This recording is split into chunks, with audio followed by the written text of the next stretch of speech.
Glória a Deus. Boa noite a todos, graça e paz. É um prazer estar aqui com todos vocês para poder ministrar esse estudo, né, de honra relacionado a finanças. E orando ao Senhor, né, o Senhor me trouxe um texto que está aqui em Provérbios, talvez um texto muito conhecido, acho que de todos, né, de todo mundo que, principalmente de quem está na igreja, geralmente muito usado para fazer palavra de oferta, né? Provérbios capítulo 3, do versículo 9 ao versículo 10. Provérbios 3, capítulo 9, verso 10. Vai dizer assim a palavra de Deus: honra ao Senhor com os teus bens e com as primícias de toda a tua renda, e se encherão fartamente os teus celeiros, e transbordarão de vinho os teus lagares.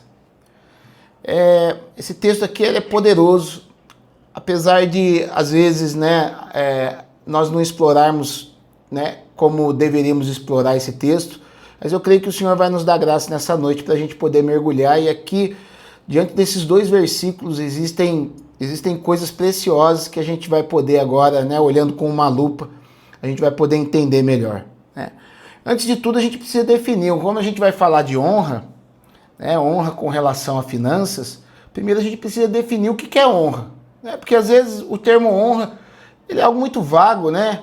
E a palavra honra no hebraico é uma palavra chamada kavod, né, que quer dizer peso, que quer dizer valor, né? É uma palavra bem parecida com a palavra glória, que a glória de Deus, quando ela vinha, ela tinha um peso. Ela tinha ou quando ela vinha, não, né? Quando ela vem, ela tem um peso, ela traz uma atmosfera diferente.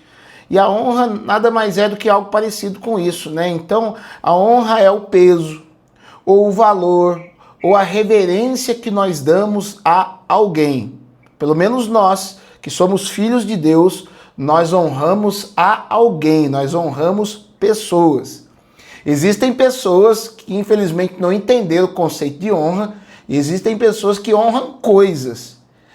Só que nós somos diferentes, nós honramos pessoas, né? A gente não tem que dar honra nenhuma para nenhuma coisa.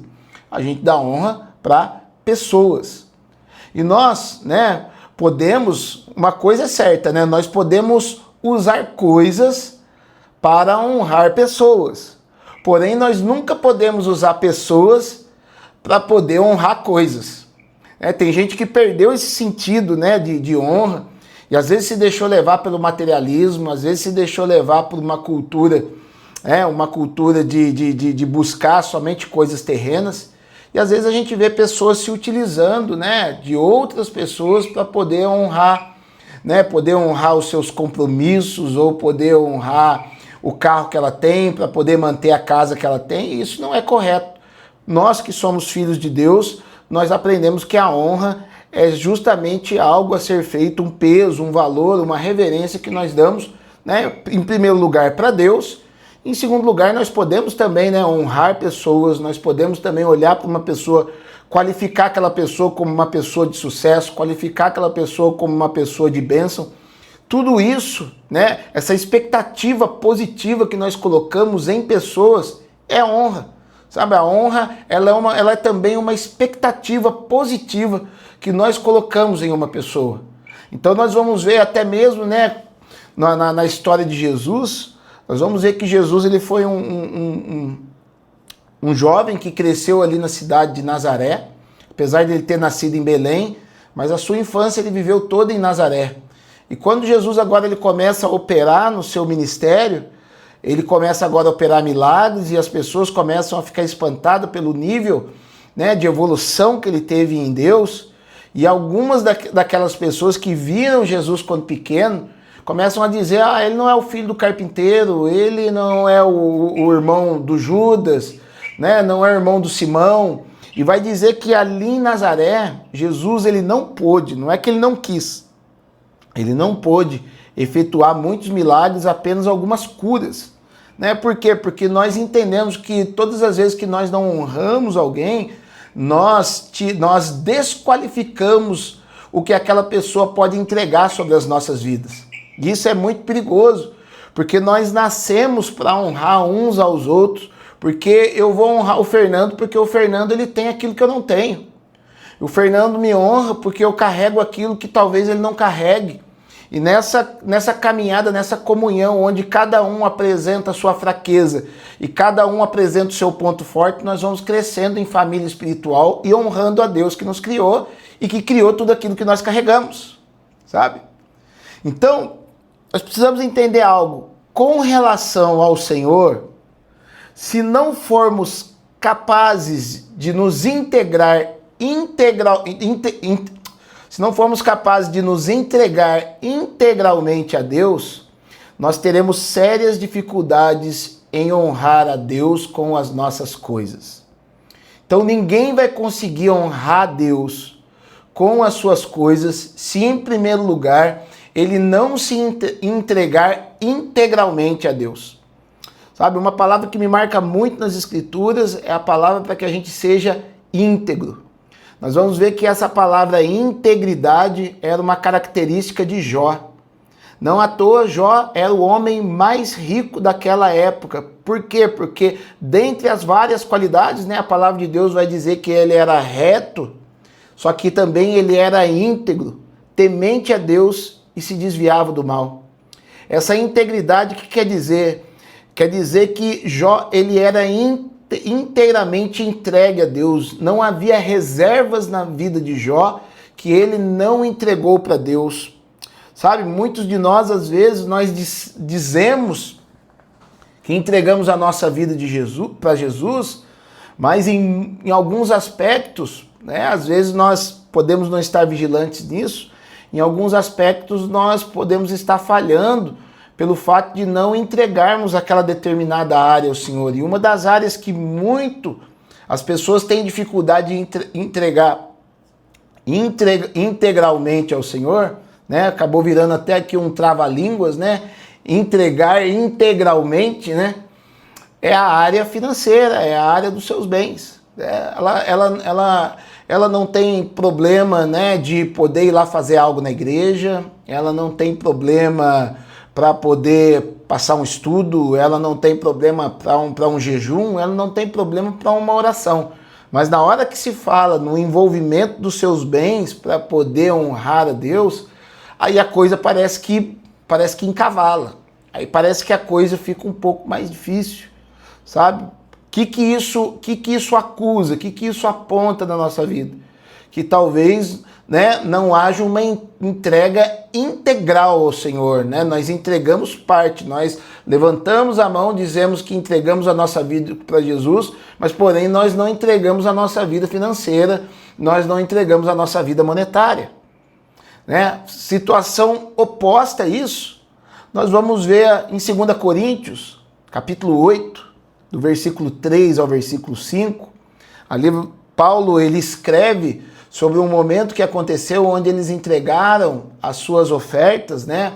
Eles fizeram uma coleta as pessoas que estavam ali na Judéia, que estavam passando dificuldades. Então eles coletaram com os macedônios uma grande oferta para poder ajudar aqueles que viviam na Judéia, porque naquele momento eles estavam com muita dificuldade, né? E quando a gente vai ler o texto, vai falar que eles entregaram até mesmo aquilo que não tinha. Sabe, como que entregar aquilo que não se tem, né? Ou seja, tirar da própria boca para poder entregar para alguém, isso não é uma atitude normal. Não é uma atitude natural, melhor assim dizendo. Ela é uma atitude espiritual. Reflexo do quê? Reflexo de uma pessoa que se entregou integralmente a Deus. Então, 2 Coríntios 8, do 3 ao 5, vai dizer assim: porque eles, testemunho eu, ou seja, Paulo estava dando o seu testemunho, na medida de suas posses e até mesmo acima delas. Ou seja, sabe aquela coisa de falar assim, eu não tenho nesse momento, eu estou juntando dinheirinho para comprar um carro, mas nesse momento eu vou frear, eu não vou comprar o carro e vou participar dessa oferta porque eu quero honrar a Deus.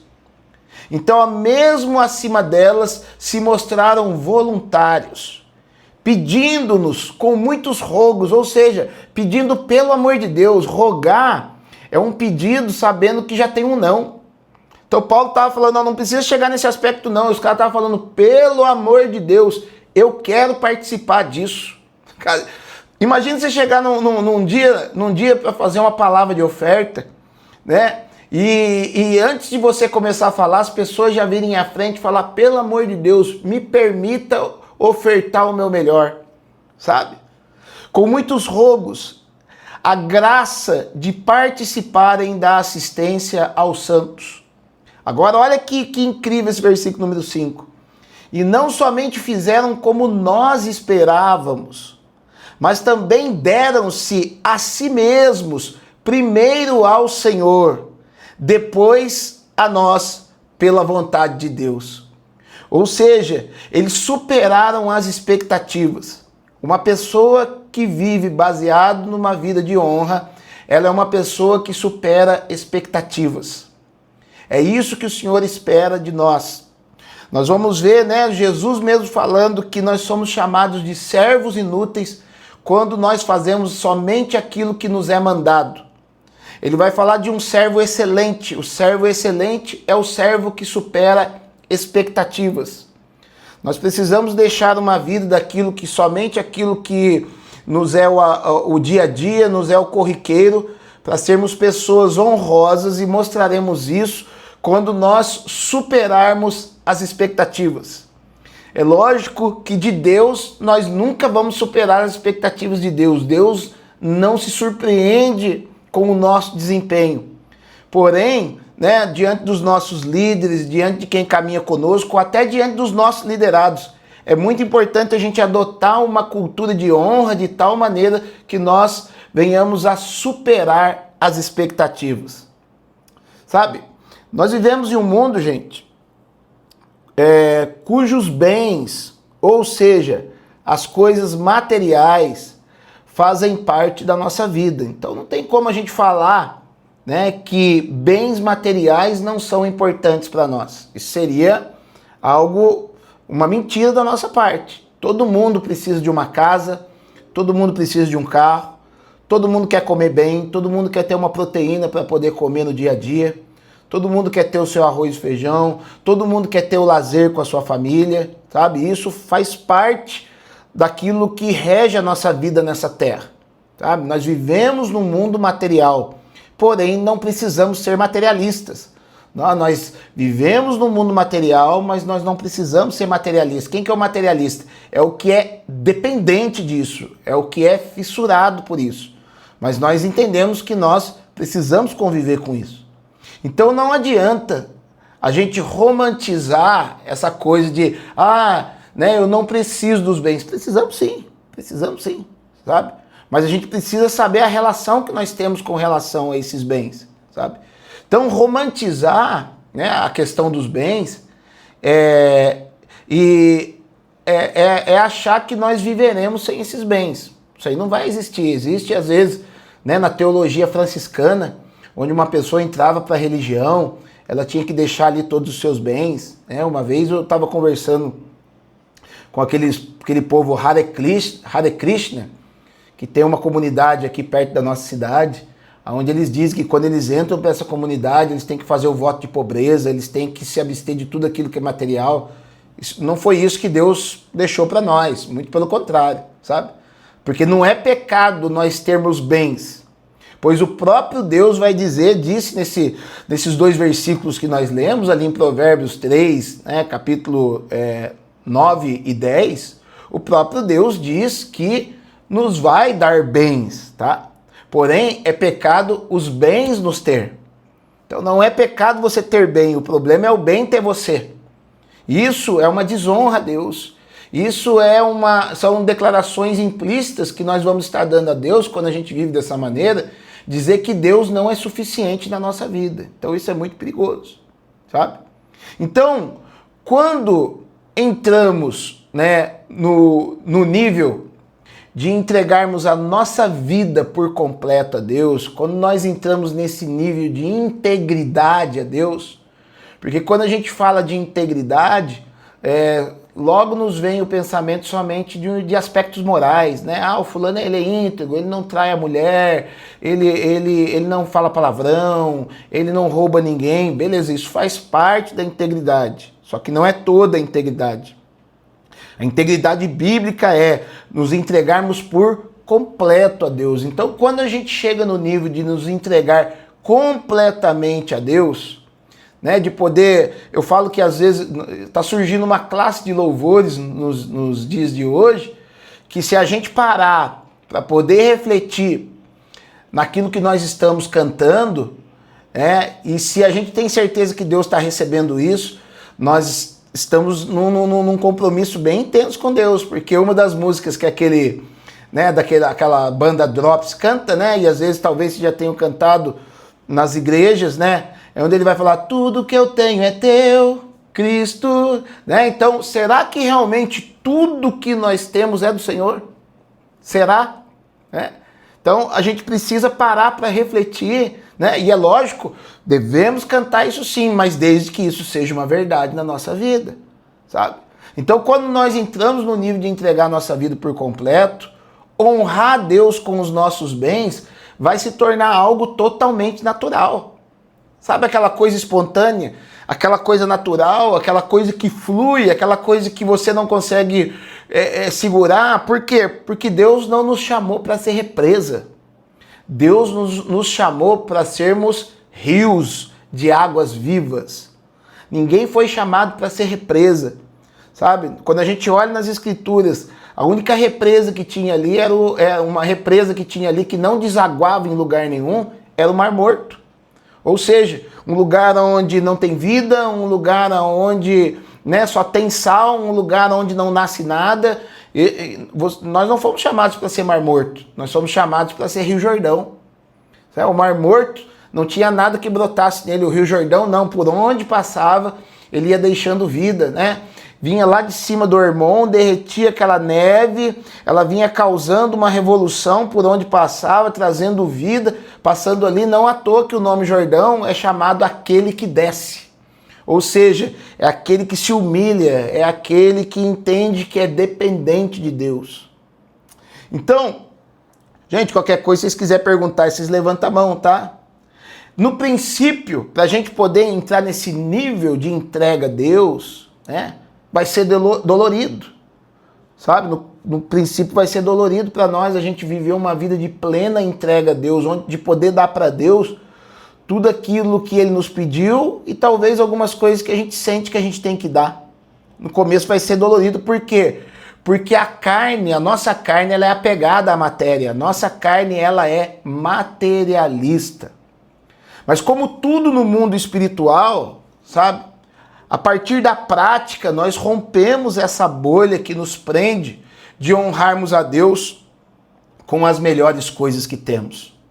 Então, se a gente não se permitir a começar a honrar a Deus, né, começar com as pequenas coisas, né, começar ali com coisas que talvez tenham um menor valor para a tua vida, mas quando você vai escalonando isso, quando isso vai ganhando terreno no teu coração, logo lá na frente, né, a gente vai estar totalmente disponível em honrar a Deus com tudo aquilo que Ele nos pedir, com tudo aquilo que nós temos que dar ao Senhor, com tudo aquilo que a gente entendeu que a gente tem que dar a Deus.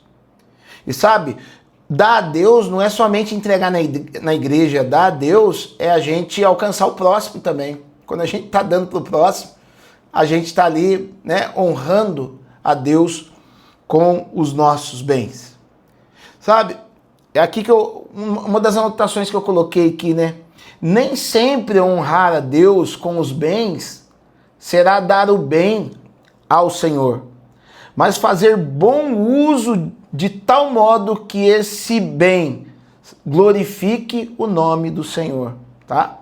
Então, quando a gente tem algo que a gente entende que Deus nos deu, tudo que nós temos nas nossas mãos é Deus que nos deu. Quando a gente entende que a gente vai honrar o Senhor, vai ter dois modos.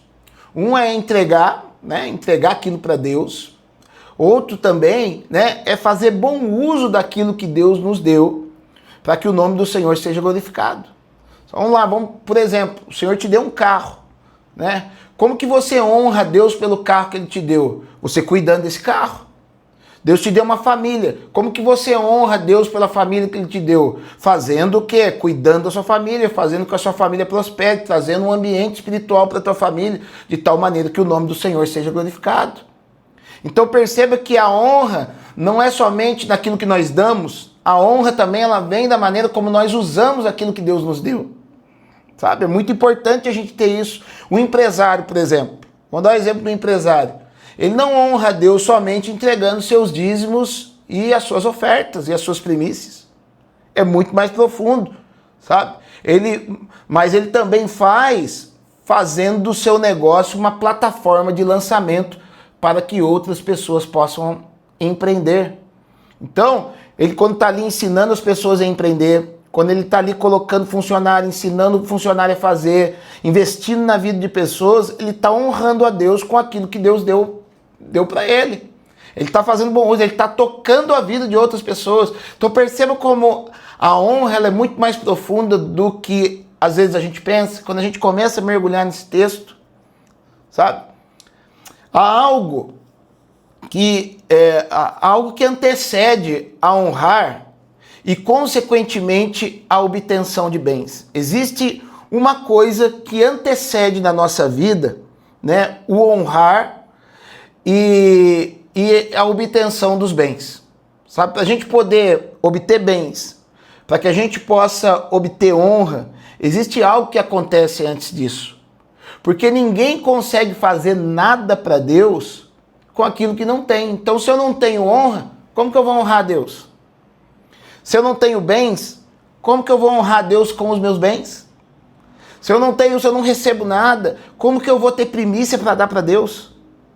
Então existe algo que nós precisamos ter antes disso para poder honrar a Deus. E o que é isso, né? O Senhor me levou a esse texto. O que nós precisamos ter para que a gente possa ter honra? O que a gente precisa ter para que a gente possa ter bens materiais? O que a gente precisa ter para que a gente possa avançar no Senhor, sabe? É algo chamado de sabedoria. A sabedoria, gente, é a porta de acesso para todas estas coisas. Quem não obtém sabedoria de Deus, quem não obtém a sabedoria de Deus, não terá as duas coisas para dar, nem honra, nem bens. Ninguém vai aprender a ter honra se antes não buscou a sabedoria de Deus. Ninguém vai ter os bens que vão honrar a Deus se antes não buscou a sabedoria de Deus. Provérbios, capítulo 8, todo o capítulo 8 de Provérbios é um capítulo que fala de sabedoria, tá? Capítulo 8 de Provérbios, verso 18, vai dizer assim: riquezas e honra estão comigo. É a sabedoria falando, tá, gente? Capítulo 8 é a sabedoria fazendo declarações. Riqueza e honra estão comigo, bens duráveis e justiça. Ou seja, são três coisas que a sabedoria está dizendo que está com ela. Honra, bens duráveis, ou seja, riquezas, e justiça. Se não tivermos sabedoria, nós não vamos ter estas coisas. Provérbios capítulo 8, gente, fala de uma sabedoria que vem de Deus. Ela é chamada no hebraico de Hokmah. Hokmah. Por que eu estou falando essa palavra? Não é para mostrar que eu conheço hebraico, não. Porque nós vamos ver a diferença dessa sabedoria para um outro tipo de sabedoria que corre por aí e que engana muitas pessoas, sabe? Hokmah é a sabedoria dada pelo Espírito Santo. O Espírito Santo é chamado de Espírito da Sabedoria. Tá? O Espírito Santo ele carrega essa sabedoria que vem do alto. É diferente da sabedoria grega. O Hokmah é a sabedoria vinda de Deus, só que existe uma sabedoria grega que ela é enganosa. É a sabedoria chamada Sofia. Tá? Sofia. A Sofia ela é uma sabedoria greco-romana, ela é uma mentalidade diferente da maneira como Deus pensa. Muitas pessoas elas pensam com essa sabedoria da Grécia. Essa sabedoria da Grécia, ela impede a pessoa de conhecer as profundezas do Espírito de Deus. Essa sabedoria da Grécia, ela é apenas matemática. Ela é apenas 2 mais 2 são 4. Ela só consegue ver aquilo que os olhos dela podem ver. Ela não é uma sabedoria espiritual. Ela é uma sabedoria que a Bíblia chama de sabedoria deste mundo. Tem gente que acha que tem sabedoria, mas na verdade ela tem sabedoria deste mundo. Estes só conseguem dar honras sem bens. A pessoa que tem a Sofia, ela só consegue dar honra sem bem. É aquela pessoa que dá tapinha nas costas. É aquela pessoa que fala, ó, tamo junto, mas não tá junto nada. Ela tem uma sabedoria meio diferente. Ou ela é uma pessoa que ela até dá bens, só que sem honra. Ela não consegue ter as duas coisas ao mesmo tempo. Para ter as duas coisas ao mesmo tempo, só com o Roquimá de Deus, só com a sabedoria que vem do Espírito Santo. Sabe? A sabedoria de Deus, ela concede honra, ela concede riqueza e ela concede justiça. Como que a gente faz para ter isso? Tiago nos ensina, de uma maneira bem resumida, o que está escrito no capítulo número 8 de Provérbios. Tiago 1:15 vai dizer assim: se porém algum de vós necessita de sabedoria, peça a Deus, que a todos dá liberalmente, e nada lhes impropera, e ser-lhe-á concedida. Mas é importante a gente entender o que Tiago fala depois. Tiago fala depois, peça, porém, com fé, não duvidando.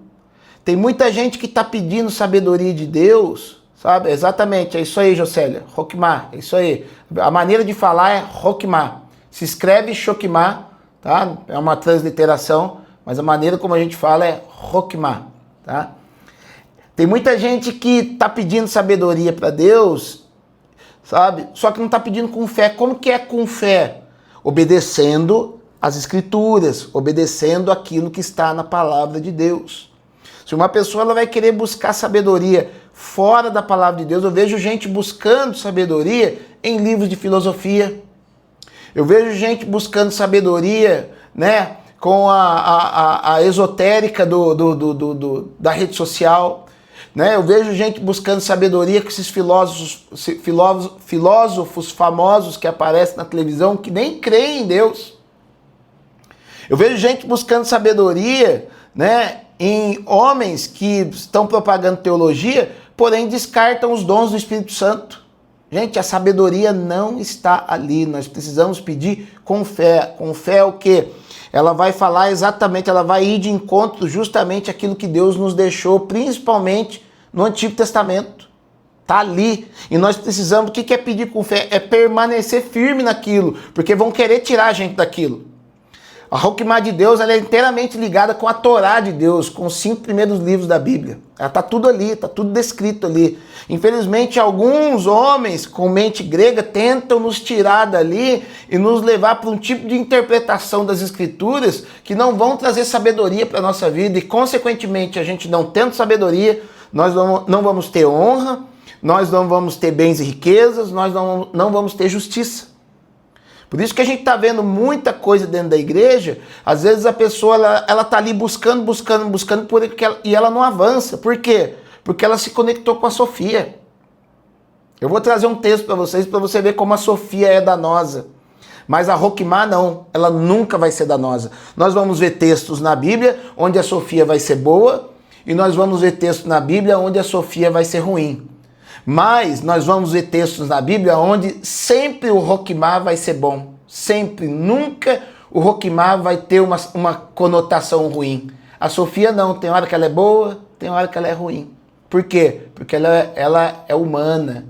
Ela vem de um pensamento humano, ela é filosófica. Ela traz elementos da Grécia, ela traz elementos da Babilônia.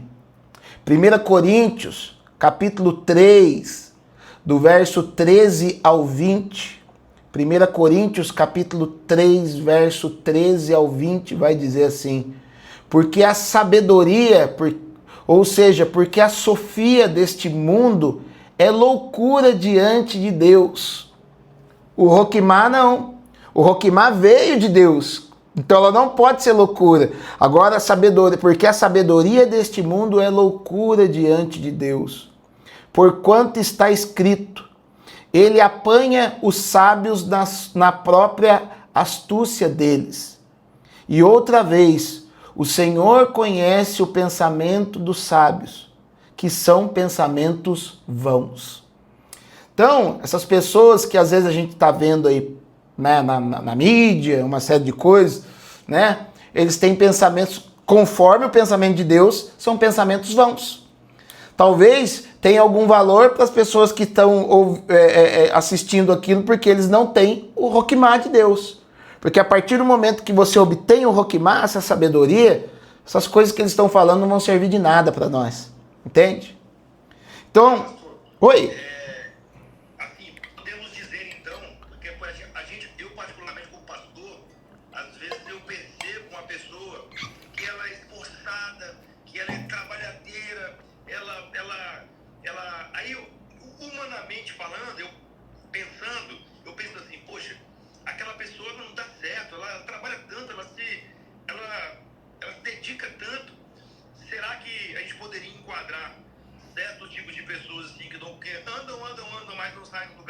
Até tem boa intenção, mas não sai do lugar.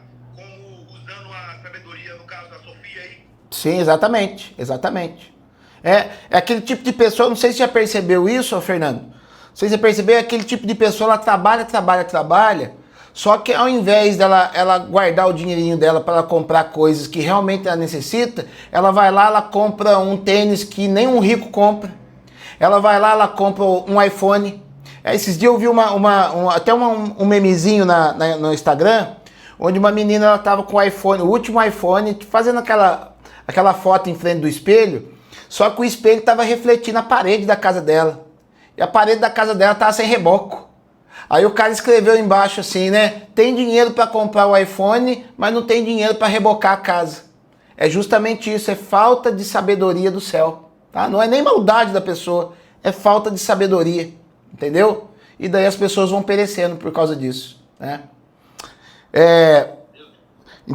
Uma coisa, quem honra a Deus com os seus bens ou riquezas, o faz honrando com o seu melhor, ou seja, com as suas primícias.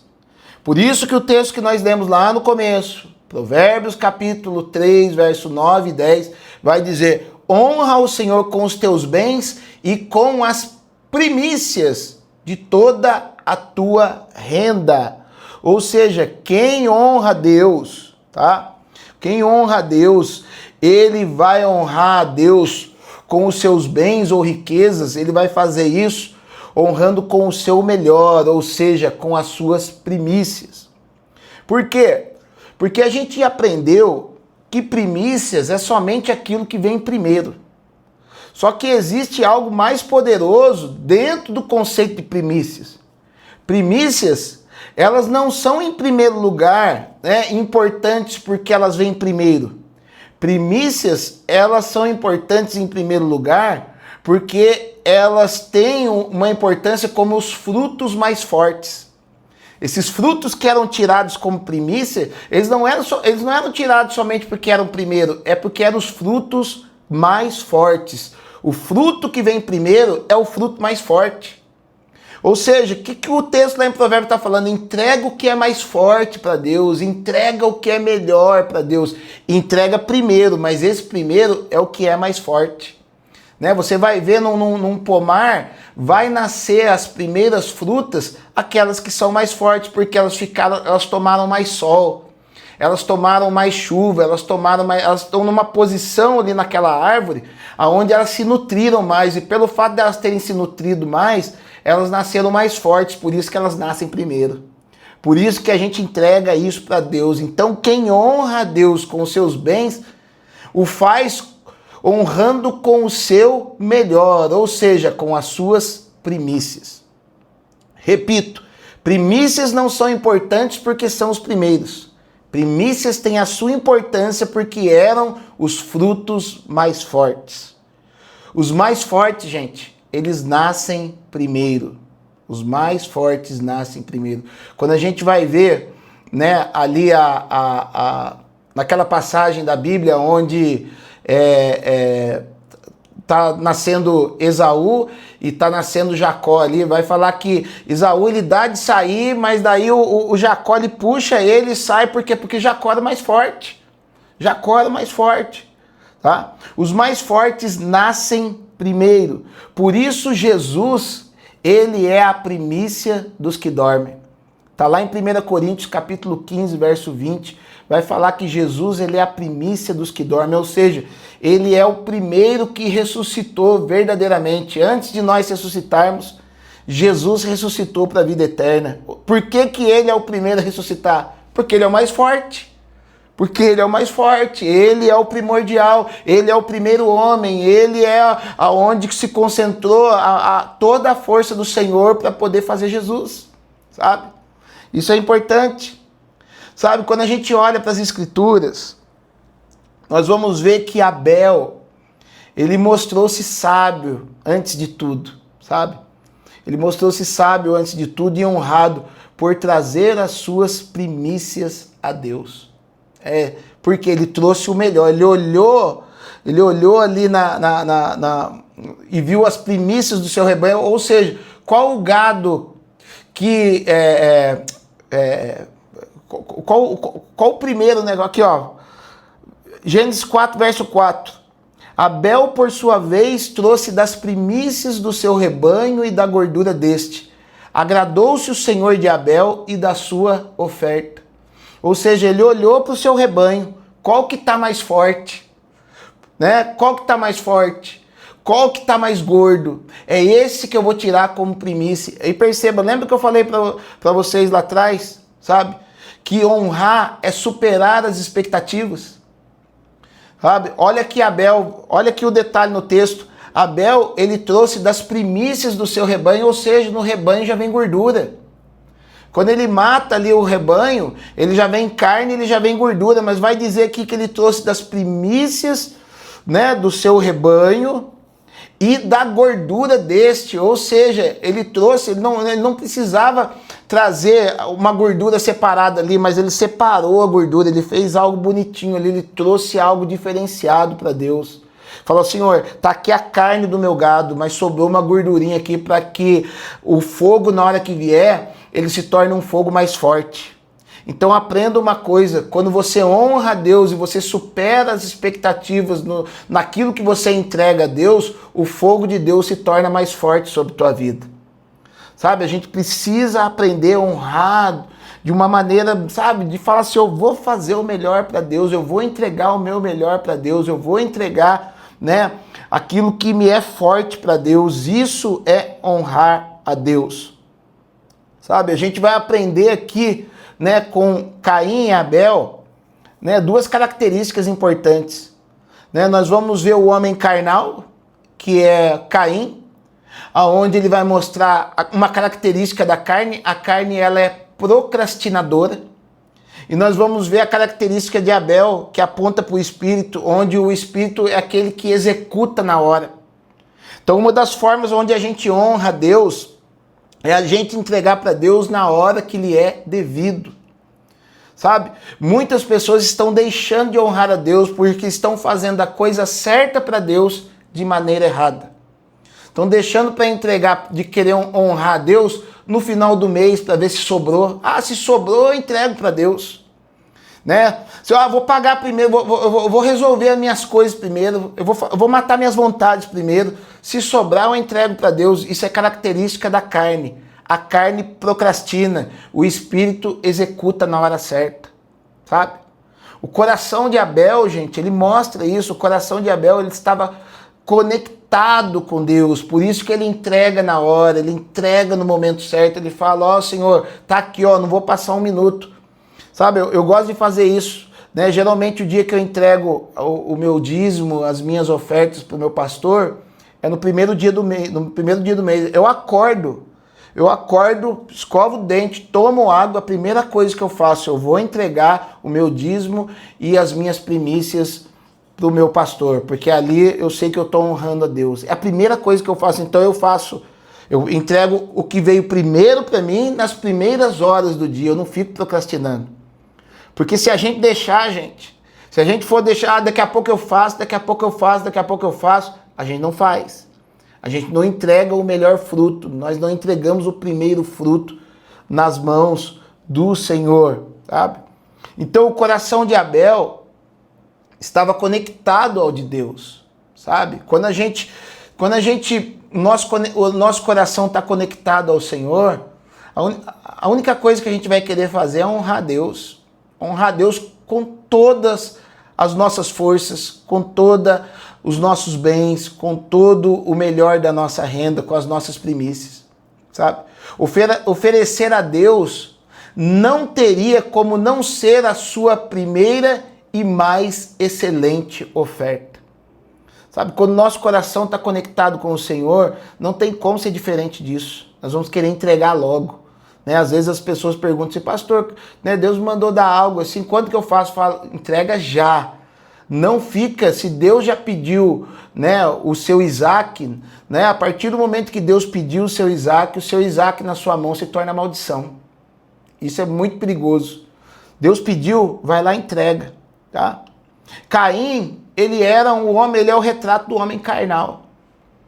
Ele fazia tudo por obrigação. É algo que nós precisamos trabalhar no nosso coração para que não seja assim, fazer as coisas, né, honrar a Deus por obrigação. Isso aí não é honra a Deus.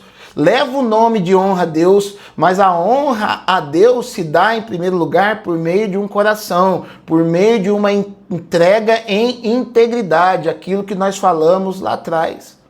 Caim era aquele que fazia por obrigação. É aquele tipo de pessoa que dá algo para Deus por medo de perder outras coisas. Você já viu aquela pessoa assim, ó, eu vou dizimar porque o devorador vai me pegar. Eu vou ofertar porque vai que Deus me castiga ali na esquina. Ah, eu vou no culto hoje porque vai que a minha semana não vai ser abençoada. Ah, eu vou dar carona pro irmão, vai que quebra meu carro. Gente, a gente não foi chamado para ser reativo. A gente foi chamado para a gente agir em justiça, para que a gente haja direto ao coração do Senhor. Fazer dessa forma é fazer por medo. E a palavra de Deus vai dizer que o verdadeiro amor, ele lança fora todo medo. Medo é ausência de amor. Amor é ausência de medo. Quando nós fazemos algo por medo ou por obrigação, nós não estamos fazendo isso por amor. Não adianta a gente querer tapar o sol com a peneira.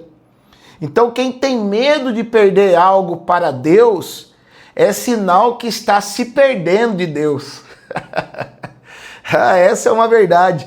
Quem tem medo de perder algo para Deus é sinal que está se perdendo de Deus. Sabe? Muitas vezes, né, parece que eu vejo que algumas pessoas têm medo de perder aquilo para Deus. Deus está falando, dá para mim. Sabe, gente, Deus, ele não deixa ninguém no prejuízo. Sabe, Deus nunca deixou ninguém no prejuízo. Se Deus está pedindo algo, são duas coisas que Deus está enxergando. Ou ele está vendo que a gente tem demais, ou ele está querendo dar coisa melhor para nós.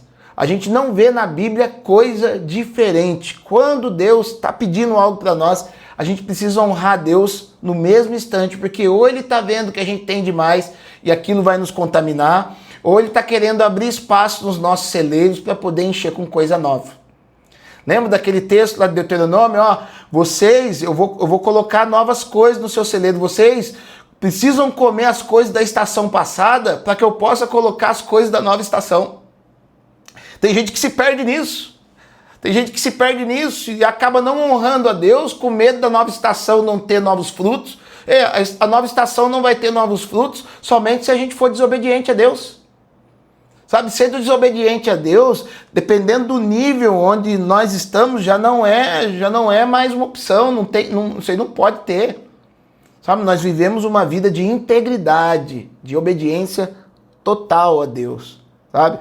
Porque olha que a gente vai ver que o Caim fazia por medo, ele não fazia por honra. Gênesis capítulo 4, verso 3, vai dizer assim, e aconteceu que no fim de uns tempos, trouxe Caim do fruto da terra uma oferta ao Senhor. Ou seja, no fim de uns tempos, sabe quando que parece que tá acabando o mês, agora eu vou levar para Deus, sobrou alguma coisinha aqui, eu vou levar para Deus. Isso não é honra, tanto é que Deus não recebeu. Não é que não recebeu porque estava fora do tempo. Não recebeu porque o coração de Caim estava fora do tempo. Sabe? É uma questão de coração. Sabe? Quando a gente honra o Senhor, a gente vai estar dentro do tempo do Senhor. Há um tempo determinado há um tempo determinado para todas as coisas debaixo do céu. E quem está vivendo com o coração alinhado com o Senhor, ele vai viver debaixo desses tempos determinados. E quem vive debaixo desses tempos determinados consegue honrar o Senhor na medida que o Senhor vai caminhando com ele. Sabe? Eu vou indo aqui para o final. Quando se entrega o mais forte, né? Quando se entrega o mais forte, consagra-se o restante, que até então seria mais fraco. Então vamos lá, se eu estou entregando, né, o mais forte em primeiro lugar, consagrando isso a Deus, honrando a Deus, automaticamente eu estou consagrando, eu estou equalizando aquele resto da colheita que, né, inevitavelmente seria a colheita mais fraca. Então, por exemplo, Abel, quando ele deu o gado melhor, automaticamente ele estava, né, atraindo a atenção dos céus para que Deus o favorecesse, para que todo aquele outro gado que não era a primícia, que não era o mais forte, se tornassem fortes, assim como aquele primeiro que ele entregou para Deus. Olha para você ver que coisa maravilhosa isso. Então, quando se entrega o mais forte, consagra-se o restante, que até então seria mais fraco. Com isso, os ganhos se multiplicam. Da onde você tirou isso, pastor? Romanos, capítulo 11, verso 16, vai trazer esse princípio para nós. É um princípio de honra. Vai dizer assim: e se forem santas as primícias da massa, igualmente o será a sua totalidade. Se for santa a raiz, também os ramos o serão. Ou seja, se uma parte for o meu melhor que eu entrego, se uma parte for a melhor parte que eu estou entregando para Deus, Ele vai fazer com que todas as outras partes se tornem melhores partes também. E quem vai se beneficiar disso? Nós. Nós. Porque eu entreguei a melhor parte para Deus, mas agora Deus faz com que as outras partes se tornem melhores partes. E quem vai se utilizar dessas melhores partes, quem vai ser? Somos nós mesmos. Então, se a gente for parar para pensar, se a gente for esperto, a gente vai estar honrando a Deus e automaticamente a gente está honrando a nós mesmos também, porque a honra, ela é um ciclo virtuoso, onde você honra a Deus e automaticamente Deus te honra, você honra a Deus, Deus te honra. Isso não para, isso não pode parar na nossa vida, sabe? E ele vai dizer no verso número 10 de Provérbios 3, e se encherão fartamente os teus celeiros. Né? Pergunto, por que ele está dizendo isso? Por que se encherão fartamente os celeiros? Porque se tornou uma colheita inteiramente forte. Ou seja, se eu fui lá e dei o primeiro para Deus, aquilo que estava enfraquecido se tornou forte. Se aquilo que estava enfraquecido se tornou forte, ele se tornou forte de tal maneira que encheu e transbordou o meu celeiro. Olha que coisa incrível isso, sabe? Isso, aquilo que eu falei, isso gera um ciclo virtuoso que somente algo na nossa vida vai poder parar isso. Quando esse ciclo começa, só existe duas coisas que vão conseguir parar isso: a ganância e a ambição egoísta. Né? A ganância, que é o quê? Aquela vontade de querer ter mais e mais e mais, sem propósito. E a ambição egoísta. O que é a ambição egoísta? Eu só quero para mim. Eu não vou dividir com Deus, eu não vou dividir com ninguém. Não é nem dividir, né? Eu não vou multiplicar com ninguém. Deus não divide nada, Deus ele multiplica. Vai pegar os 5 pães e 2 peixinhos, ele multiplica, ele não dividiu com ninguém, ele multiplicou. é a multiplicação dos pães, né? Ou seja, são as únicas duas coisas que vai parar esse ciclo. Se a gente conseguir se livrar da ganância e a gente conseguir se livrar da ambição egoísta, porque a ambição não é ruim, desde que a ambição seja uma ambição proposital. Uma ambição para poder abençoar o reino, uma ambição para você poder ser melhor, uma ambição para você poder não só trazer uma melhor qualidade para sua família, mas uma melhor qualidade de vida para outras pessoas. Essa ambição Deus permite. O que Deus não permite, segundo Tiago, é a ambição egoísta. E eu finalizo esse estudo, e posso abrir para perguntas se quiserem, com um versículo de 1 Samuel, capítulo 2, verso 30, parte B, que vai dizer assim: porque aos que me honram, honrarei, porém aos que me desprezam serão desmerecidos. Então o que é o contrário da honra? O desprezo. Assim como a honra, ela imputa peso, ela imputa qualidade, ela imputa, né? Ela imputa algo de valorização, né? O desprezo, ele desvaloriza, o desprezo, ele finge que não existe, o desprezo, ele anula a presença de Deus. Então Deus vai honrar aqueles que o honrarem e vai desmerecer aqueles que o desprezam. Amém, gente? Glória a Deus.